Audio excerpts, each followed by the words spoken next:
Hello बच्चों, कैसे हो तुम सब।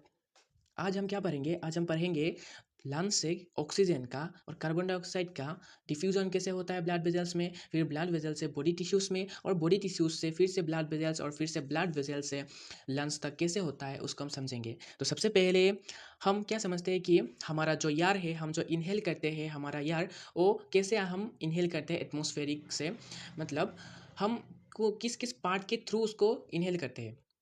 हम जो यार इंस्पायर करते हैं वो यार सबसे पहले क्या होता है, हमारा जो एक्सटर्नल नोस्ट्रिल्स है उसके थ्रू से एंटर करता है, फिर जाता है फेरिंग्स पे, उसके बाद में लेरिंग्स पे, फिर ट्रेकिया, और फिर ब्रोंकाई, और फिर ब्रोंकियोल्स, और फिर एल्वियोलाई। तो क्या होता है, यहाँ पे जो लेरिंग्स से है तो हम यहाँ समझते हैं जो हमारा यार है वो नोस्ट्रिल से होकर फेरिंग्स से होकर लेरिंग्स पे आता है, ए वाला पोर्शन जो है लेरिंग्स से, उसके बाद में ए वाला पूरा पोर्शन है ट्रेकिया, उसके बाद में ट्रेकिया पे आता है, और उसके बाद में ट्रेकिया से जो दो ब्रांचेस निकलता है उसको कहते हैं ब्रोंकास और ब्रोंकाई। और जो ब्रोंकाई है और ब्रोंकाई रैपिड डिवीजन पे जाता है और सेकेंडरी टर्शियरी ब्रोंकाई बनाता है। That means these are the secondary और टर्शियरी ब्रोंकाई। उसके बाद में जो है ब्रोंकाई से यार कहा जाता है, ब्रोंकाई से यार जाता है ब्रोंकियोल्स पे, that is this portion is called as the bronchioles. और ब्रोंकियोल से एकदम लास्ट में जो है वो एल्वियोलाई पे जाता है, this is called as the alveoli.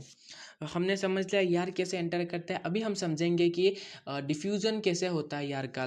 Partial pressure क्या होता है ऑक्सीजन और कार्बन डाइऑक्साइड क्या, तो हम ये जान लेते हैं कि एल्वियोलाई पे जो है, एल्वियोलाई पे पार्शियल प्रेशर ऑफ ऑक्सीजन जो है 104 mmHg होता है, और कार्बन डाइऑक्साइड जो होता है partial pressure of carbon dioxide होता है 40 mmHg। अभी हम समझेंगे कि इस पार्शियल प्रेशर के थ्रू ही जो डिफ्यूजन होता है वो होता है। सबसे पहले हम देखेंगे कि ऑक्सीजन का डिफ्यूजन कैसे होता है। ऑक्सीजन जो एल्वियोलाई पे जिसका पार्शियल प्रेशर है 104 mmHg, वो एल्वियोलाई से ब्लड वेजल्स में जाता है, और partial pressure of oxygen blood vessels में होता है 95 mmHg। ये जो पूरा प्रोसेस होता है डिफ्यूजन का वो क्यों होता है, due to the pressure gradient. Pressure gradient एक फॉर्मेशन होता है एल्वियोलाई और ब्लड वेजल्स के बीच में, फिर ब्लड वेजल्स और बॉडी टिश्यूज के बीच में।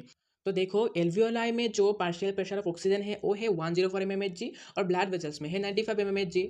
तो क्या होगा, ऑक्सीजन जो है वो एल्वियोलाई से डिफ्यूजन होकर कहाँ जाएगा, ब्लड वेजल्स में जाएगा।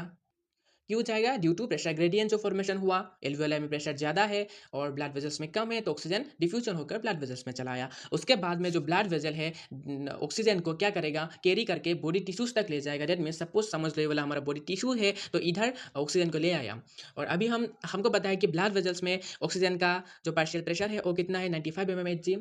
और बॉडी टिश्यूज में ऑक्सीजन का पार्शियल प्रेशर कितना होता है, तो बॉडी टिश्यूज में ऑक्सीजन का पार्शियल प्रेशर जो है वो होता है 40 mm।